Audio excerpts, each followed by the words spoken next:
अरे शीतल, क्या कर रही हो? चाय बना रही थी आपके लिए। हाँ हाँ, चाय बना रही थी। और धर्मेश का कुछ फोन बनाया था? हाँ आया था। वो कह रहे थे कि उन्हें आने में थोड़ा लेट होगा। लेट हो जाएगा ना? अच्छी बात है। अब वो क्या है, आजकल काम में थोड़ा ध्यान तो ज़्यादा देता है, लेकिन तुम पे से उसका ध्यान हट गया ऐसा लग रहा है मुझे। वही ना, मैं उनको हमेशा शिकायत करती रहती हूँ, इतना काम करते, इतने बिजी रहते हैं, मेरे पे तो ध्यान ही नहीं देते। मेरे लिए उनके पास टाइम ही नहीं है। देखो कितनी बुरी बात है ना। अरे इतनी खूबसूरत पत्नी हो तो पत्नी पे ध्यान देना चाहिए ना। यही तो उम्र है, फिर बुढ़ा हो जाएगा तब क्या करेगा? हाँ, ध्यान देना चाहिए। देखो तुम्हारी हंसी भी कितनी खूबसूरत है। ये सब दिखता नहीं क्या धर्मेश को? क्या वे आपको कुछ चाहिए था? अरे नहीं, मैं तो ऐसे ही आया था। मैं ये कह रहा था कि देखो, धर्मेश की मैं कोई बुराई नहीं कर रहा हूँ, वैसे मेरा स्टेप सन है वो, लेकिन तुम पे ज़्यादा ध्यान नहीं देता हो। तुम थोड़ी नर्वस जैसी दिखती हो मुझे। ये देखो ना, तुम्हारे गले में भी कुछ नहीं है, सूना सूना है तुम्हारा गला। और अभी तो फेस्टिवल्स आ रहे हैं, तो कुछ उसने शॉपिंग वॉपिंग करवाई कि नहीं तुम्हें? कहाँ, उनके पास बात करने का भी टाइम नहीं होता। मैं उन्हें कितने टाइम से कह रही हूँ कि चलो कुछ दिवाली वगैरह की शॉपिंग कर लेते हैं, लेकिन उनके पास टाइम ही नहीं है। कह रहे कि रुको रुको, नहीं तो फिर रितिका के साथ चली जाओ। उनके लिए मेरे पास टाइम नहीं है। कोई बात नहीं, फिक्र मत करो तुम। धर्मेश के पास टाइम नहीं तो क्या हुआ, मेरे पास तो टाइम है ना। हाँ, मैं तो फ्री रहता हूँ, मतलब कामकाज तो अपना लगा रहता है, फ़ोन पे हो जाता है, अपने लोग रखे हुए हैं वो काम करते हैं, तो टाइम मेरे पास रहता है। तो तुम बताओ, तुम्हें शॉपिंग करवा के लाते हैं, कुछ जो चाहिए वो बताओ, दिलवा देते हैं। आप करवाएंगे शॉपिंग? तो भाई क्यों नहीं करवाएंगे, ज़रूर करवाएंगे। वाह, सच्ची में।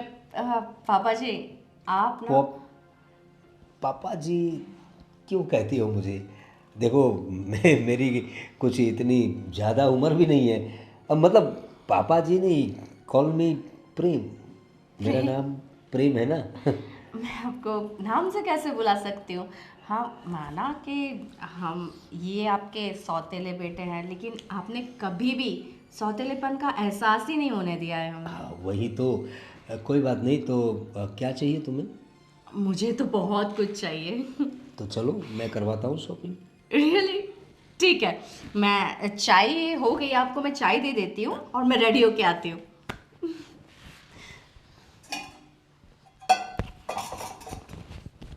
आ, पापा, मैं कुछ दिनों के लिए कंपनी के काम से बाहर जा रहा हूँ। अच्छा, 5-6 दिन लगेंगे मुझे। क्या काम है? अरे वो सब मीटिंग ही अपना, और जो नया प्रोजेक्ट है ना उसके सिलसिले में कुछ बात भी है और प्रोजेक्ट के बारे में डिस्कस भी करनी है, तो 5-6 दिन हो जाएंगे मुझे। अरे कोई बात नहीं, 5-6 दिन क्या, तू 8-10 दिन ले ले। 10 दिन जाएगा फिर भी चलेगा, लेकिन काम अच्छे से होना चाहिए। तो यहाँ की बिल्कुल फिक्र मत कर। यहाँ मैं हूँ ना, यहाँ सब मैं संभाल लूँगा, घर का भी और बाहर का भी, मतलब हमारे जो काम चलते हैं उसका भी। बिल्कुल बिल्कुल, वो तो कोई टेंशन नहीं है। अरे शीतल, मैं बुलाने ही वाला था तो आ गई तुम। एक काम करो ना, मेरे 5-6 दिन के कपड़े एक बैग तैयार कर दो ना। मैं कुछ दिनों के लिए आउट ऑफ सिटी जा रहा हूँ इसलिए। अरे, आउट ऑफ सिटी जा रहे हो अचानक से? अरे अचानक से कहाँ बहू, से बिजनेस के लिए, हमारे कामकाज के लिए जाना है, और 8-10 दिन के कपड़े दे देना। 4-5 दिन तो बता रहा है वो, शायद इतना टाइम हो जाएगा। काम ख़त्म करके आना तुम। हाँ, बिल्कुल बिल्कुल पापा जी, वही मैं सोच रहा हूँ कि एक बार जा रहा हूँ तो सब क्लियर करके आऊँ, तो दोबारा जाना ना पड़े। भले ही 10 दिन लगे, 12 दिन लगे, यहाँ की बिल्कुल फिक्र मत कर, यहाँ मैं हूँ, ठीक है।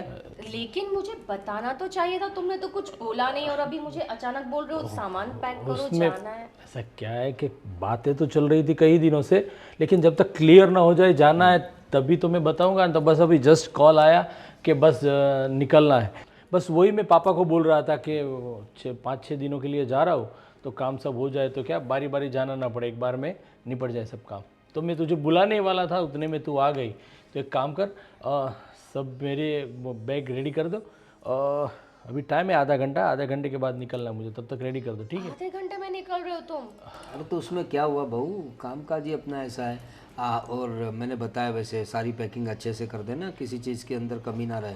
अब वैसे जहाँ तुम जा रहे हो वहाँ बाहर से भी कुछ तुम खरीद सकते हो, लेकिन हमारे पास सब है, तो क्या तो ज़रूरत है? वो तो है, होटल में भी सब कुछ मिलता है बहुत सारा, पर क्या कि खुद की चीज़ें हो तो अच्छा रहती है, इस अरे वजह से। धर्मेश, एक काम करती हूँ, तुम्हारे साथ साथ मैं अपना भी सामान पैक कर लेती हूँ, मुझे भी अपने साथ ले जाओ तुम। अरे अरे पर तू वहाँ आओगी तो बोर हो जाओगी, क्योंकि मैं पूरा दिन बिजनेस के सिलसिले में बाहर रहूँगा, सब मीटिंग से होगी, सबके साथ बात होगी। बिल्कुल सही बात है। तू अकेली क्या करेगी वहाँ पर? और बहू वो तो बिजनेस के लिए जा रहा है, अकेली वहाँ होटल में बोर हो जाओगी तुम, क्या करोगी क्या? और यहाँ जो रितिका भी अकेली पड़ जाएगी ना तो। अरे ऐसा नहीं है, हम एक काम करते हैं ना, सुनो मैं तुम्हारे साथ आ जाती हूँ, मैं वैसे कैसे भी करके टाइम पास कर लूंगी, और रितिका को भी कहती हूँ ना उसकी मम्मी के घर, वो भी चली अरे जाएगी। नहीं, लेकिन क्या ज़रूरत है, फिर मेरा क्या होगा? तुम दोनों बहू चली जाओगी, अरे तो मेरा ख्याल कौन रखेगा? वो भी तो है पापा, देखो पता तो है कि बाहर का कुछ खाते हाँ, नहीं है, बिल्कुल नहीं। घर का सब, और वो सब सादा खाना ही खाते हैं, तो बाहर से भी लाए तो मरी मसाला वाले सब। मुझे सिर्फ घर की चीज़ें पसंद है, सिर्फ घर की चीज़ें मुझे अच्छी लगती है। मतलब खाना हो या कुछ भी, मुझे घर में ही अच्छा लगता है और घर का ही सब अच्छा लगता है। बिल्कुल। बाहर में मुंह नहीं मारता, मेरा मतलब है बाहर के खाने को मुंह नहीं लगाता मैं, ये सही, वो तो बरसों से जानते हैं कि पापा आप बाहर का खाना खाते ही नहीं। और तू मेरे साथ चली जाएगी, रितिका भी अपनी मम्मी के घर जाएगी, तो पापा अकेले मेरा कौन क्या रुका करेंगे यहाँ? इसलिए एक काम करो, नेक्स्ट टाइम मैं जब भी जाऊँगा ना, तब शीतल को साथ में लेके जाऊँगा। अरे टूर करेंगे ना हम लोग, हाँ। खत्म करके पूरा फैमिली जाएंगे हम लोग, कहीं कुल्लू मनाली कश्मीर जाएंगे, बताओ। बिल्कुल बिल्कुल। जहाँ बोलोगे तो साथ एक में काम करो, मेरा सामान फटाफट पैक कर दो, बस अभी तो 25 मिनट ही बचे, बात करते करते 5 मिनट निकल हाँ गए। जाओ बहू, जाओ जाओ फटाफट। समझाऊं तुमको धनुष? क्या क्या हुआ? कुछ नहीं, मैं सामान पैक करती हूँ। जी जी कर पक्का। दो सामान पे। वो क्या बहू है ना, वो पत्नी है तुम्हारी, तुम्हारी फिक्र लगी रहती है अब वो तो है, और बिना बताए 5-6 दिन के लिए जा रहा हूँ, तो थोड़ा शौक लगा के क्यों जा रहे हो सर? चलो कोई बात नहीं पापा, मैं भी देख लेता हूँ कोई चीज़ मिस ना हो जाए पैकिंग में। हाँ जरूर जरूर जरूर, जाओ, जाओ, जाओ, शीतल, जाओ बेटा, काम निपटा के आओ।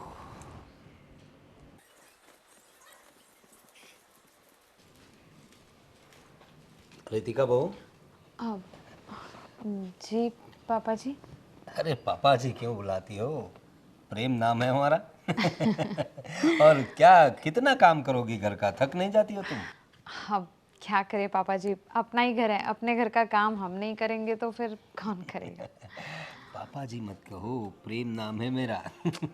आप बहुत फनी हैं। और वो दूसरी बहू जो है हमारी, वो कुछ काम नहीं करती, तुम्हें ही करना पड़ता है सब। अब शीतल भाभी ने तो पहले से ही पूरा घर संभाला हुआ है, अब मैं अभी अभी आई हूँ तो मुझे भी अब धीरे धीरे घर संभालना पड़ेगा ना। मुझे बस तुम्हारी बहुत फिक्र लगी रहती है, तुम नई तो आई हो, अभी अभी आई हो, फिर भी इतना काम करती हो घर का, और जब अकेली पड़ जाती होंगी तो कितना अकेला महसूस करती होगी ना तुम।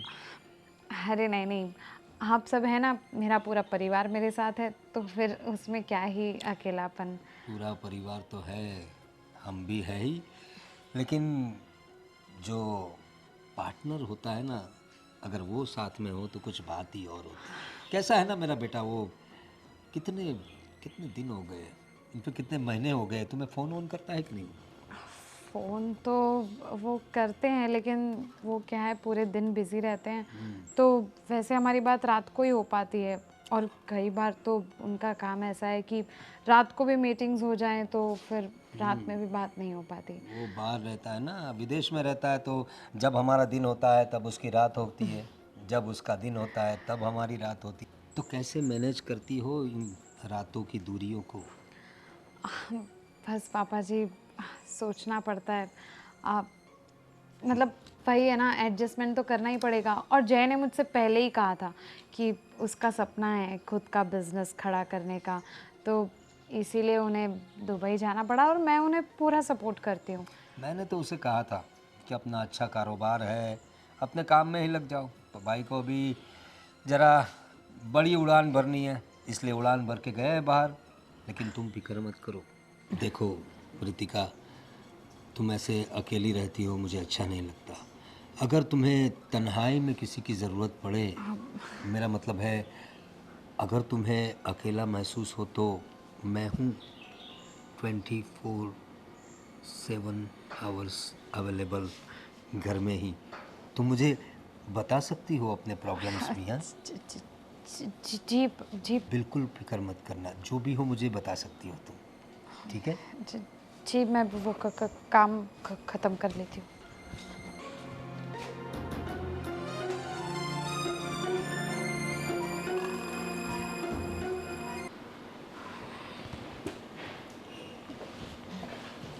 रितिका, क्या कर रही हो?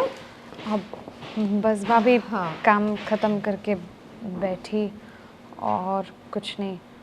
तुम इतने अपसेट और टेंस क्यों दिख रही हो? क्या हुआ? भाभी देखो, अब मुझे तो शादी करके आई उसे 6-7 महीने हुए हैं।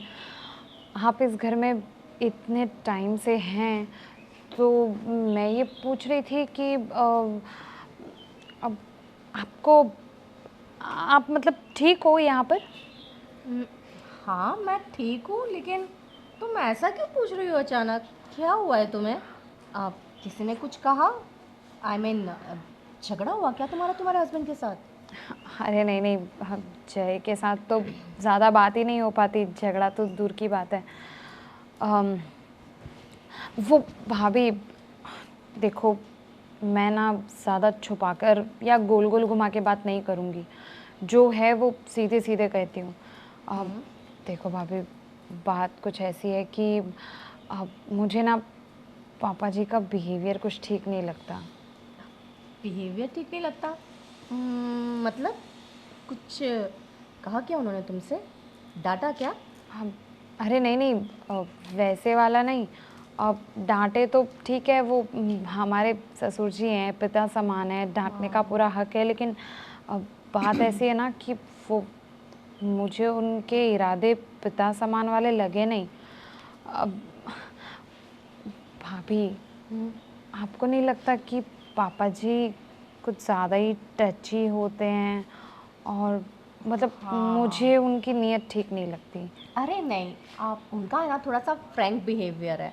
मतलब जब मैं स्टार्टिंग में आई थी ना, तब मुझे भी थोड़ा सा अजीब लगता था, लेकिन धीरे धीरे मुझे पता चल गया कि वो ज़्यादा फ्रैंक है, बस और कुछ नहीं।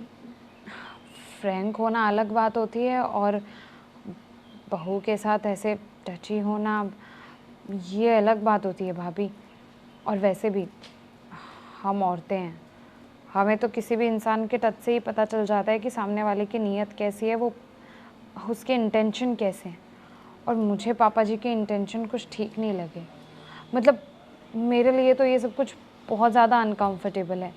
मैं पहले भी कई बार नोटिस कर चुकी हूँ, लेकिन आज तो उन्होंने कुछ ज़्यादा ही। अब आपको सचमुच ऐसा नहीं लगता?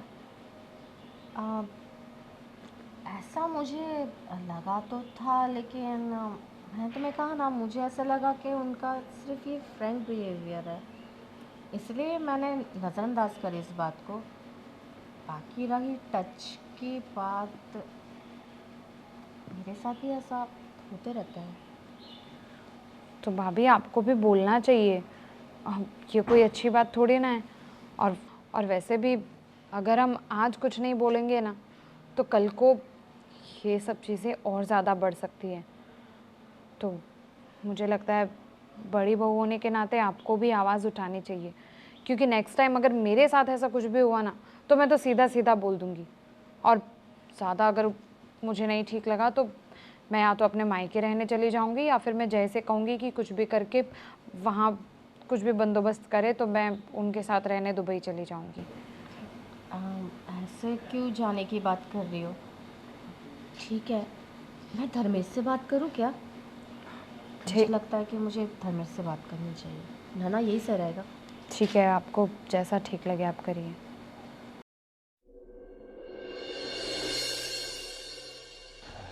भैया, हमें आपसे कुछ ज़रूरी बात करनी है। अरे हाँ, बोलो ना, क्या काम है? वो पापा के बारे में बात है। भाभी, आप ही बताइए।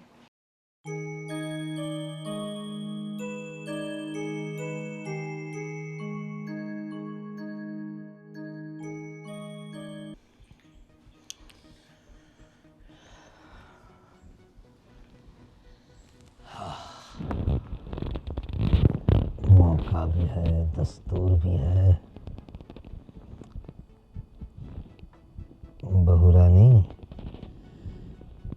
तो तुम्हारी खुशबू लेकर ही रहेंगे।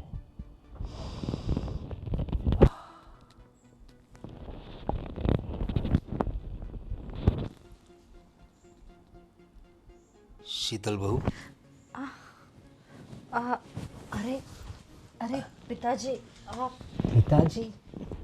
तुम्हें कितनी बार कहा है मैंने, मुझे पिताजी पापा जी ये सब मत कहा करो।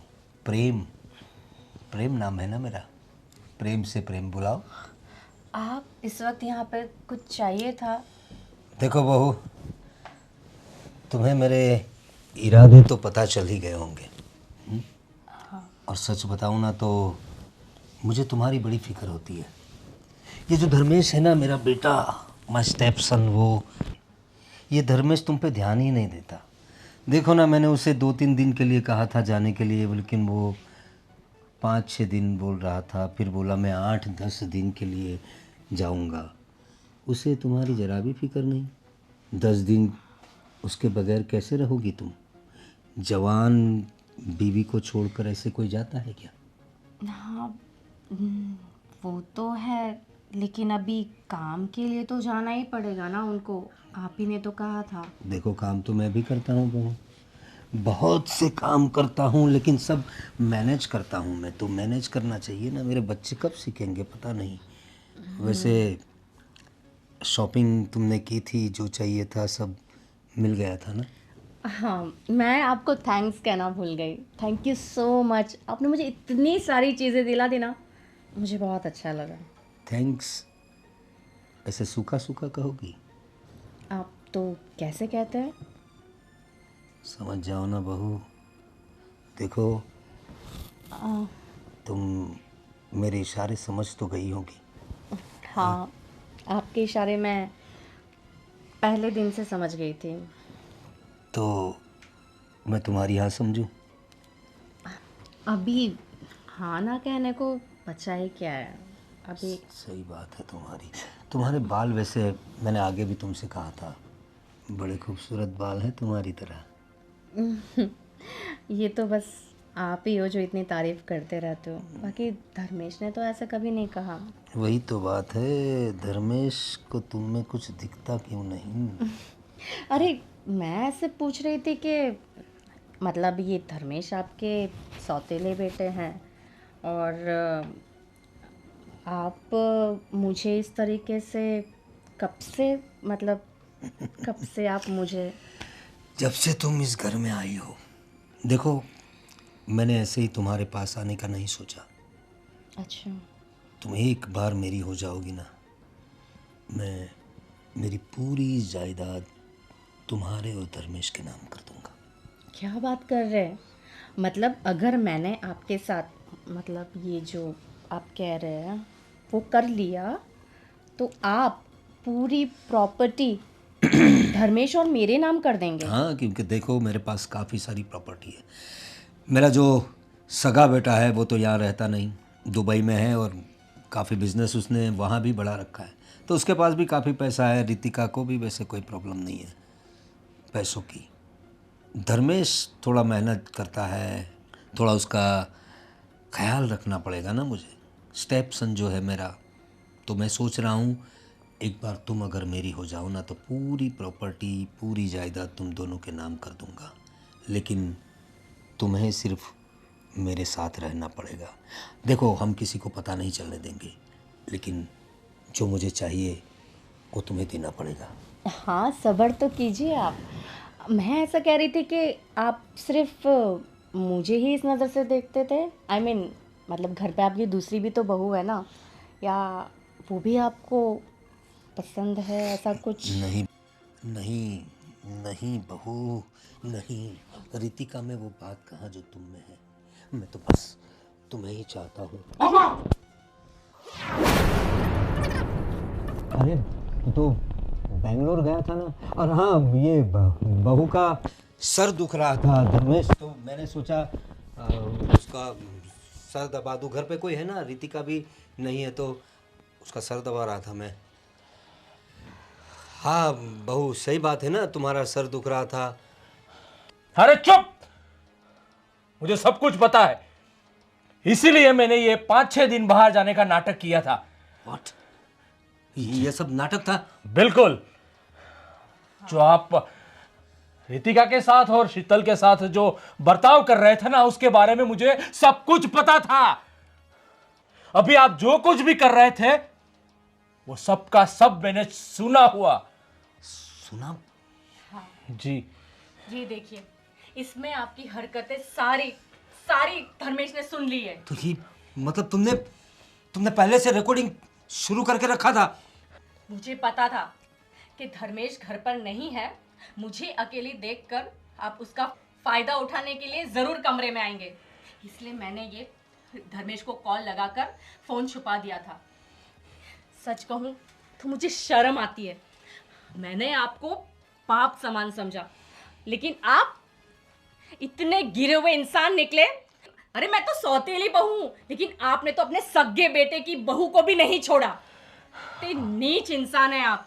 अबे छोड़ना शीतल, ऐसे आदमी को समझाने की कोई जरूरत ही नहीं है। अबे सच में आपको बाप कहने में भी मुझे शर्म आ रही है। शर्म आ रही है ना? तो जाओ, निकल जाओ मेरे घर से। अरे रहना भी नहीं है मुझे इस घर में। अपनी बेटी जैसी बहू के ऊपर गंदे इरादे रखते हो। शर्म आती है मुझे, शर्म आती है मुझे बाप कहने में भी। शीतल, इस आदमी को मैंने अपने बाप से भी बहुत बड़ा दर्जा दिया था, लेकिन ये बुज़दिल आदमी, क्या कहूं उसके बारे में।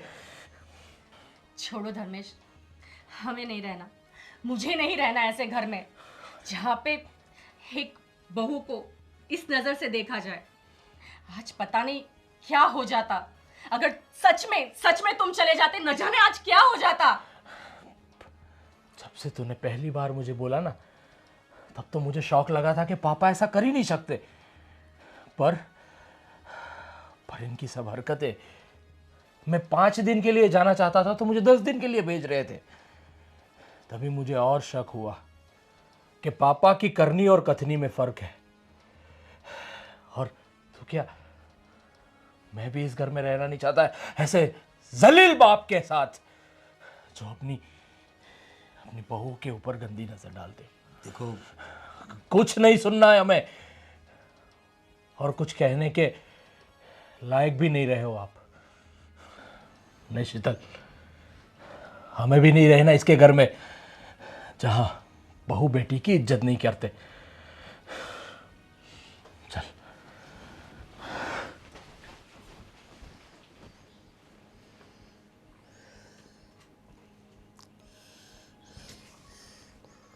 क्या गलती कर दी मैंने? हवस की आग में अंधा हो गया था मैं। मेरा पूरा परिवार मुझसे बिछड़ जाएगा। बहुत बड़ी गलती कर दी मैंने, बहुत बड़ी गलती कर दी।